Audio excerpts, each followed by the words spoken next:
तो फ्रेंड्स, आपकी परीक्षाएं बहुत ही तेज़ी से निकट आ रही हैं और अब समय बहुत कम बचा हुआ है, तो रिवीजन बहुत इंपॉर्टेंट है। जो नए प्रश्न होंगे वो भी हम पढ़ेंगे, लेकिन 24 अगस्त तक, जब तक आपकी यूपी ट्रिपल एससी पेट की परीक्षा नहीं हो जाती है, हमारा ज़्यादातर जो फोकस रहेगा वो रिवीजन पर रहेगा और हम जनवरी से लेकर अब तक जितने भी इंपॉर्टेंट पॉइंट्स हैं सभी का रिवीजन करेंगे। तो इसी क्रम में ये पहला वीडियो होगा जिसमें हम जनवरी माह के बेस्ट 51 MCQs को करेंगे डिस्कस। और ये वीडियो बड़ा इंपॉर्टेंट है, ध्यान से देखना। प्रत्येक प्रश्न जो है बहुत ही इंपॉर्टेंट है। हो सकता है कि एग्जाम में इसमें कई सारे प्रश्न आपको देखने को मिल सकते हैं। तो चलो शुरू करते हैं आज के वीडियो को। और हाँ, वीडियो अगर आपको पसंद आएगा तब आप इसे प्लीज़ लाइक और शेयर कर देना, क्योंकि इसी से हमें मोटिवेशन मिलता है कि आपके लिए जो वीडियोज़ हैं वो नियमित समय से आपको मिलते रहें। ये समझ लो कि यही हमारी फीस है। तो पहला क्वेश्चन क्या है? मध्य प्रदेश द्वारा प्रायोजित राष्ट्रीय तानसेन पुरस्कार का 96 एडिशन यानी कि 96वां जो संस्करण है 2020 से किसे नवाजा गया है? तो याद रखना कि राष्ट्रीय तानसेन पुरस्कार ये मध्य प्रदेश का एक बहुत ही खास पुरस्कार है और इसका जो 96 एडिशन था 2020 के अंतर्गत ये दिया गया किसको? तो फ्रेंड्स, ये दिया गया था पंडित सतीश व्यास को। ठीक है, पंडित सतीश व्यास। तो पंडित सतीश व्यास जो है ये एक संतूर वादक है, ये भी याद रखना। और 2019 का भी याद रख लो, 2019 में ये जो पुरस्कार था दिया गया था विद्याधर व्यास को। ठीक है, तो दोनों आपको याद रखना है। नेक्स्ट, हाल ही में समाचारों में रहा शूलपनेश्वर वन्यजीव अभयारण्य ये कहाँ पर स्थित है? तो ये बताओ कि शूलपनेश्वर वन्यजीव अभयारण्य कहाँ पर है? आंसर इसका होगा गुजरात। ऑप्शन सी इसका सही है। गुजरात जाओगे तो वहाँ पर पश्चिमी सतपुड़ा रेंज के पास में यह शूलपनेश्वर वन्यजीव अभयारण्य आपको मिलेगा। मध्य प्रदेश और महाराष्ट्र के साथ यह सीमा भी साझा करता है। याद रखना कि आदिवासी समुदायों ने प्रधानमंत्री मोदी से नर्मदा जिले के शूलपनेश्वर वन्यजीव अभयारण्य के आसपास के जो 121 गांव थे उनको वर्गीकृत करने के लिए केंद्रीय परियोजना जो बनाई गई थी, तो उसको पर्यावरण के प्रति बहुत ही निर्मम बताकर उसको वापस लेने की मांग कही गई थी। ठीक है, इसलिए जो शूलपनेश्वर वन्यजीव अभयारण्य है ये चर्चा में रहा था। इन person of justice and autobiography ये किसकी आत्मकथा है? अब देखो, ये ऑटोबायोग्राफी है, बड़ी इंपॉर्टेंट है और ये है जस्टिस राजेंद्र सच्चर की। तो ऑप्शन ए इसका बिल्कुल करेक्ट है। आपको याद होगा 2006 में एक कमेटी बनाई गई थी जिसको नाम दिया गया था क्या? सच्चर कमेटी। और ये जो कमेटी बनाई गई थी उसमें जो रिपोर्ट आई थी, उस रिपोर्ट में भारत में मुसलमानों की सामाजिक और आर्थिक स्थिति का दस्तावेजीकरण किया गया था। अब आपको याद आ गया होगा। तो जस्टिस राजेंद्र सच्चर की जो ऑटोबायोग्राफी है उसका नाम है in person of justice. Next, हाल ही में खबरों में रहा पारादीप बंदरगाह कहाँ पर स्थित है? अब इतना तो आपको पता ही होगा, स्टैटिक जीके का क्वेश्चन है ये कि पारादीप बंदरगाह ये कहाँ पर है? तो ये ओडिशा में है। अब ये चर्चा में क्यों था? तो फ्रेंड्स, आपको बता दें कि पारादीप बंदरगाह के अंतर्गत क्या था कि पारादीप बंदरगाह को विश्व स्तरीय बंदरगाह में बदलने के लिए 3000 करोड़ रुपए की एक परियोजना को मंजूर किया गया था केंद्र सरकार के द्वारा। अच्छा, एक बात और याद रखना कि पारादीप बंदरगाह केंद्र के नियंत्रण वाले जो 12 प्रमुख बंदरगाह हैं उनमें से ये एक है। ठीक है, तो ये कहाँ पर स्थित है? ये ओडिशा में स्थित है। हाल ही में चर्चा में रहा डिब्रू सैखोवा राष्ट्रीय उद्यान कहाँ पर स्थित है? तो इसका आंसर हो जाएगा कहाँ पर? असम। Option A. ठीक है। अच्छा, ये बताओ कि रायमोना नेशनल पार्क और एक और था कौन सा? दहिंग पटकाई नेशनल पार्क, ये दो नए नेशनल पार्क बनाए गए, ये भी असम में ही बनाए गए हैं। और असम में अब नेशनल पार्क की संख्या हो गई है कितनी? 7 हो गई है। सबसे अधिक जो नेशनल पार्क है वो कहाँ पर है? मध्य प्रदेश में। मध्य प्रदेश में कितने हैं? 9 हैं। ठीक है। भारतीय उद्योग परिसंघ यानी कि CII ने निम्नलिखित में से किस अनुसूची में पर्यटन को शामिल करने की मांग करी है? तो सही आंसर इसका होगा ऑप्शन सी यानी कि 7वीं अनुसूची में। अब बात हो रही है यहाँ पर CII की, तो मतलब कॉन्फेडरेशन ऑफ इंडियन इंडस्ट्री। तो कॉन्फेडरेशन ऑफ इंडियन इंडस्ट्री ने पर्यटन को 7वीं अनुसूची की जो समवर्ती सूची है उसमें शामिल करने की मांग करी है। अब यहाँ पर CII के जो प्रेसिडेंट हैं उनका नाम क्या है? उदय कोटक नाम है, उदय कोटक। और इसकी स्थापना कब हुई थी? तो बहुत पहले हुई थी, 1895 में हुई थी। और संविधान में पहले समवर्ती सूची में जो विषयों की संख्या थी वो कितनी थी? 47 थी और अब बढ़ के कितनी हो गई है? 52 हो गई है। हाल ही में कितने राज्यों में प्रधानमंत्री नरेंद्र मोदी ने global housing technology challenge India के तहत लाइट हाउस प्रोजेक्ट्स की आधारशिला रखी है? तो अब ये प्रश्न बड़ा इंपॉर्टेंट है, ध्यान रखना। और इसके अंतर्गत आते हैं कुल कितने? 6 राज्य आते हैं, तो सही जवाब ऑप्शन सी होगा। ये जो 6 राज्य हैं उसमें जो 6 शहर हैं वो मैं आपको बताता हूँ। एक तो आपका हो गया इंदौर, जो कि आता है मध्य प्रदेश में। दूसरा कौन सा हो गया? राजकोट। राजकोट कहाँ पर है? गुजरात में। इसके बाद आता है चेन्नई। चेन्नई कहाँ पर है? चेन्नई तमिलनाडु में है। और इसके बाद रांची, तो रांची झारखंड। उसके बाद अगरतला, ठीक है, अगरतला, अगरतला त्रिपुरा में आएगा। और फिर हो गया लखनऊ, ठीक है, लखनऊ कहाँ पर आता है? यूपी में, तो आप जानते ही हो। तो ये जो 6 शहर हैं इनमें जो है 1000 घर बनाने की बात कही गई है लाइट हाउस प्रोजेक्ट के अंतर्गत। तो सही आंसर इसका क्या होगा? ऑप्शन सी होगा। हाल ही में केंद्र सरकार ने उत्तर प्रदेश के किस शहर में मल्टी मॉडल लॉजिस्टिक्स और ट्रांसपोर्ट हब परियोजना के निर्माण को मंजूरी दी है? तो इसका आंसर हो जाएगा ऑप्शन बी। तो ग्रेटर नोएडा में बनाया जाएगा मल्टी मॉडल लॉजिस्टिक्स और ट्रांसपोर्ट हब, ठीक है। भारत के 67वें ग्रैंड मास्टर कौन बने थे शतरंज के? तो यहाँ पर मैं आपको बताऊंगा कि वर्तमान समय में अब जो शतरंज के ग्रैंड मास्टर हैं उनकी संख्या कितनी हो गई है? 67, 68 और 69। तो यहाँ पर मैं आपको 4 बताता हूँ। सबसे पहले बात करते हैं कि भारत के जो 66वें 66 यानी कि 66 जो ग्रैंड मास्टर बने थे उनका नाम क्या है? तो इनका नाम था जी आकाश। क्या नाम था? जी आकाश। तो जी आकाश ये कहाँ के थे? ये तमिलनाडु के थे। 67वें ग्रैंड मास्टर बने थे लियोन मंडूसा। तो सही जवाब इसका ऑप्शन बी होगा, लियोन मंडूसा।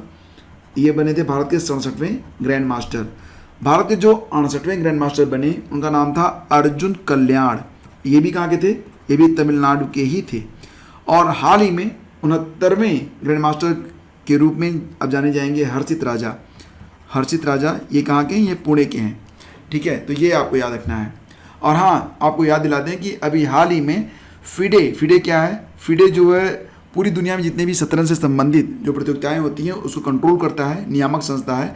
तो हाल ही में अभी फिडे का जो है वर्ल्ड कप हुआ था 2021, तो इसको जीत लिया है किसने? मार्क डूडा ने जीता है, ठीक है। आगे बढ़ते हैं। भारत ने 2021-22 के कार्यकाल के लिए संयुक्त राष्ट्र सुरक्षा परिषद यानी कि यूनाइटेड नेशन सिक्योरिटी काउंसिल के गैर अस्थायी सदस्य के रूप में अपने 2 साल के कार्यकाल की शुरुआत की है। यूएनएससी के गैर अस्थायी सदस्य के रूप में कितनी बार भारत को सीट दी गई है? अब ये प्रश्न बड़ा ही इंपॉर्टेंट है, ठीक है। और आंसर इसका हो जाएगा ऑप्शन सी, 8 बार। Steel authority of India SAIL की पहली महिला चेयरपर्सन कौन बन गई हैं? तो क्योंकि ये पहली हैं तो एग्जाम में आ सकता है, और इनका नाम है सोमा मंडल, ऑप्शन बी। भारत में कोई वैक्सीन लॉन्च करने से पूर्व किसकी सहमति आवश्यक होती है? तो अगर भारत में कोई वैक्सीन लॉन्च होती है तो उसमें DCGI की जो सहमति है वो कंपलसरी है, मतलब drugs controller general of India. अच्छा, वर्तमान में जो DCGI हैं वो कौन है? तो ये हैं डॉक्टर VG सोमानी। क्या नाम है इनका? Doctor VG Somani. Next, Kochi Mangalore प्राकृतिक गैस पाइपलाइन का उद्घाटन 5 जनवरी 2021 को प्रधानमंत्री मोदी के द्वारा किया गया। तो ये जो कोच्चि मंगलौर प्राकृतिक गैस पाइपलाइन है इसे किसके द्वारा बनाया गया है? सही आंसर इसका हो जाएगा गेल के द्वारा, यानी gas authority of India limited GAIL के द्वारा इसे बनाया गया है। याद रखना कि ये जो गैस पाइपलाइन है ये केरला और कर्नाटक को जोड़ेगी और इसकी कुल लंबाई कितनी है? 450 किलोमीटर, ठीक है। हाल ही में किस देश ने मृत्युदंड को समाप्त कर दिया है? तो आंसर हो जाएगा ऑप्शन बी, यानी कि कजाकिस्तान में मृत्युदंड को समाप्त कर दिया गया है। तियानवेन-1 किस देश का अंतरिक्ष मिशन है? तो आंसर हो जाएगा ऑप्शन सी, यानी कि चाइना का। तो तियानवेन-1 के बारे में बात करें तो यह चीन का पहला मंगल अन्वेषण मिशन है और इसे 23 जनवरी 2021 को लॉन्च किया गया था, ठीक है, वेनचांग अंतरिक्ष यान से। आगे बढ़ते हैं। हाल ही में किस देश ने हिंद महासागर क्षेत्र में सी विंग ग्लाइडर ड्रोन की तैनाती की है? सी विंग ग्लाइडर ड्रोन की तैनाती की गई है कहाँ पर? तो ये की गई है हिंद महासागर में, और किसके द्वारा? तो चीन के द्वारा। ऑप्शन बी इसका बिल्कुल करेक्ट है, ठीक है।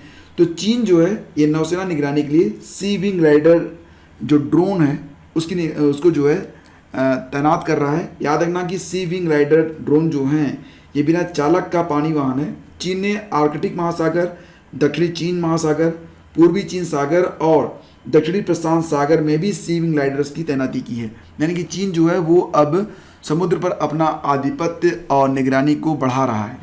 हाल ही में तमिल अकादमी की स्थापना इस राज्य सरकार ने की है, तो आंसर इसका हो जाएगा दिल्ली सरकार ने। ऑप्शन ए इसका बिल्कुल करेक्ट है।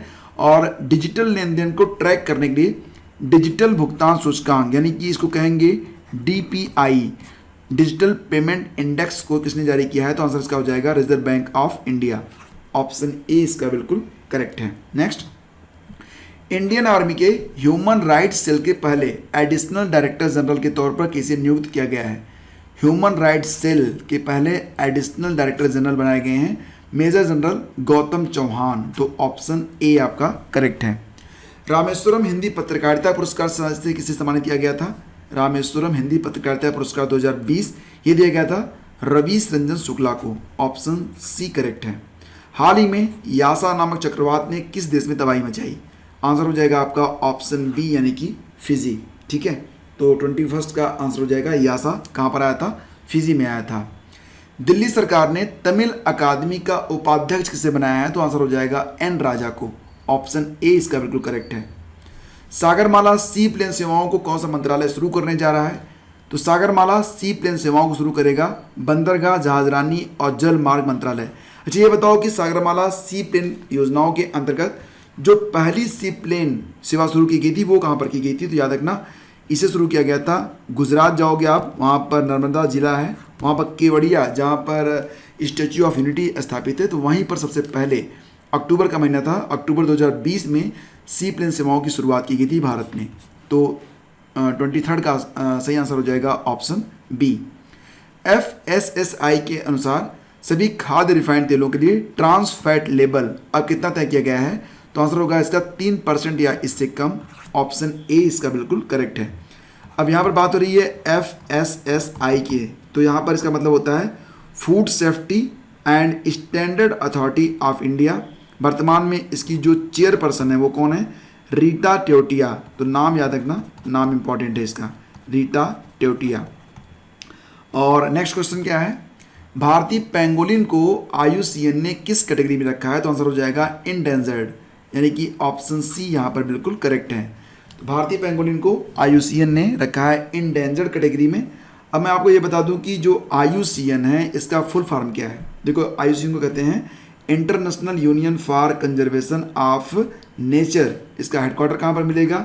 इसका हेडक्वार्टर मिलेगा आपको ग्लैंड कहाँ पर है? स्विट्जरलैंड में है। ठीक है, ग्लैंड स्विट्जरलैंड में। और वर्तमान में जो इसके CEO हैं IUCN के, कौन है? इनका नाम है ब्रूनो ओबेरल इनका नाम है। ठीक है, ब्रूनो ओबेरल। आगे बढ़ते हैं।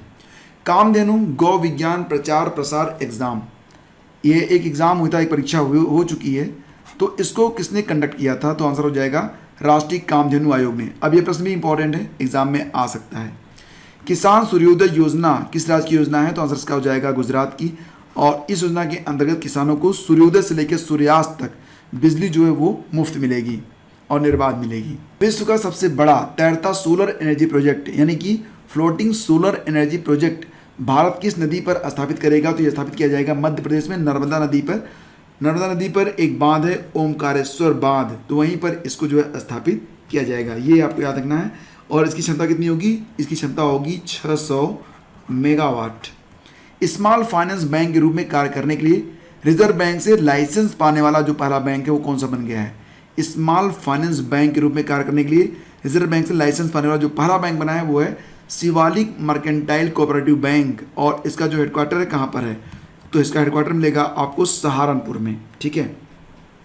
वैश्विक आर्थिक संभावना रिपोर्ट 2020 किस संगठन ने जारी किया है? ग्लोबल इकोनॉमिक प्रॉस्पेक्टस 2020 को जारी किया गया है वर्ल्ड बैंक के द्वारा। ऑप्शन सी इसका बिल्कुल करेक्ट हो जाएगा। आगे बढ़ते हैं। खेलो इंडिया आइस हॉकी टूर्नामेंट का शुभारंभ कहाँ पर किया गया था? तो इसका आंसर हो जाएगा लद्दाख में। लद्दाख कहाँ पर है? मतलब कारगिल में किया गया था, कारगिल लद्दाख में है। ठीक है।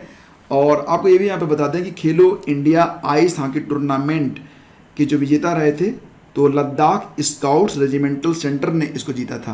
किसने जीता था? लद्दाख स्काउट रेजिमेंटल सेंटर ने इसको जीता।